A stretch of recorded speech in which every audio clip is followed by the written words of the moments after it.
किसान, मजदूर और यही दो ऐसे तबके जिनको मिलाकर जनता बनती है, पब्लिक बनती है।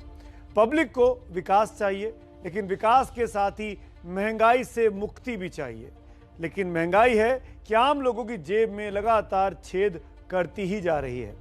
अगर एक साल के अंदर देखिए तो मसूर दाल 25% तक महंगी हो चुकी है, सरसों का तेल 42% महंगा हुआ है, चाय पत्ती 25% महंगी हो चुकी है, टमाटर तो 72% तक महंगा है आज की तारीख में।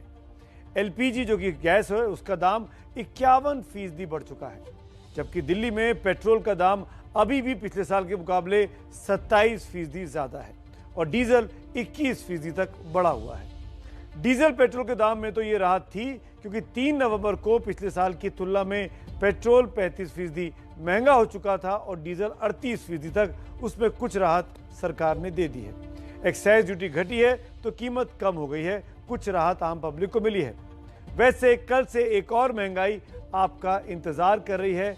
आपका मोबाइल फोन पर बात करना, डेटा इस्तेमाल करना, चाहे आप ऑफिस के लिए कॉल कर रहे हो या स्कूल के लिए आप पढ़ाई कर रहे हो, सब चीज़ें अब और आपकी जेब पर असर डालने वाली है। हमारी एक और रिपोर्ट जो दिखाती है कि कैसे महंगाई डायन खाए जाते हैं।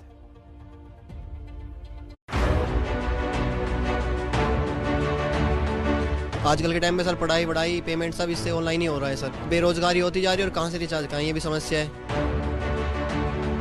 जैसे इन्होंने रेट बढ़ा दिए वैसे नेट नहीं चल पा रहा है, कॉलिंग नहीं हो पा रही है। आप 4G दिखाता है, चलता 2G भी नहीं है ढंग से। हर चीज का किराया बढ़ा तो आम इंसान करेगा क्या। मोबाइल को भी हम लोग सोच समझ के फिर हम लोग को यूज करना पड़ेगा।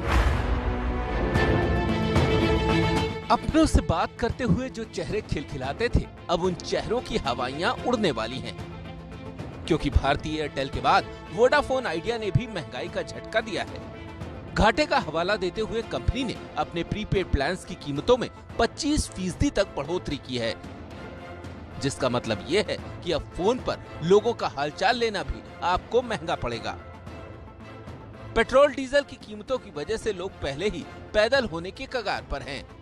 सब्जियों की कीमत भी आसमान छू रही है। ले देकर एक फोन बचा था, लेकिन अब वो भी महंगाई के लपेटे में आ गया है और इसका सीधा असर 120 करोड़ मोबाइल यूजर्स पर पड़ेगा।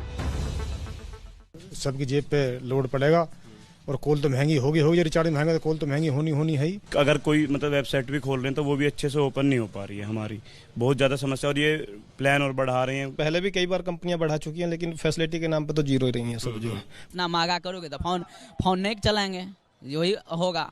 नहीं होगा तो आप चिट्ठी पुर्जी फिर कोरियर से अपना चिट्ठी लिखेंगे, फिर कोरियर में डालेंगे, अपना बीवी पढ़ लेगा।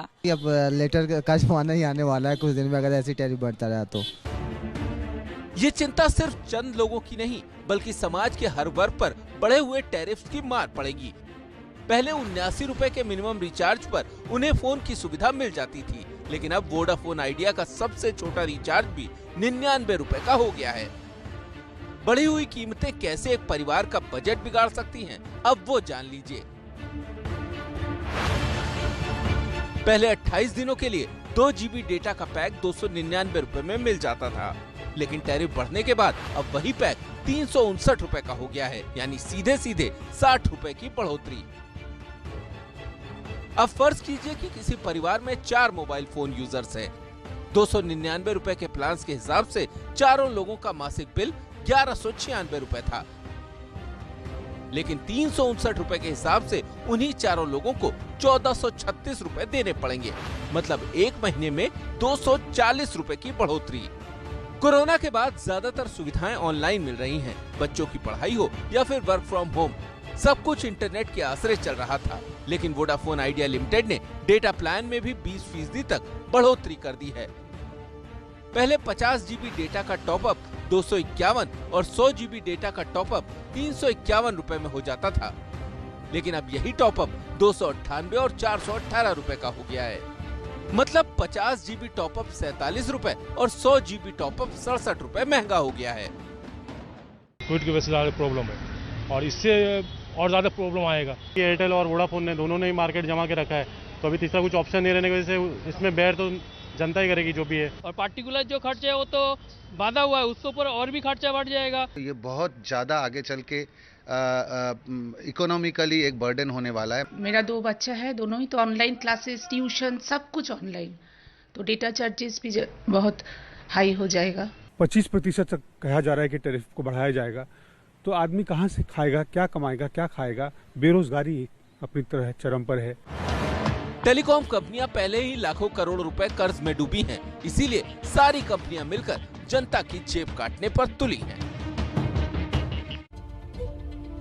तो मोबाइल से बात करने पर आपकी जेब कटने वाली है, लेकिन मोबाइल कंपनियों के भी अपने तर्क हैं। उनका कहना है कि 5 साल में हर ग्राहक से उनकी कमाई 20 रुपए घट गई है और अगले मार्च तक उनका कर्ज बढ़कर 4,70,000 करोड़ के करीब पहुंच जाएगा। इसीलिए ये बढ़ोतरी जरूरी है।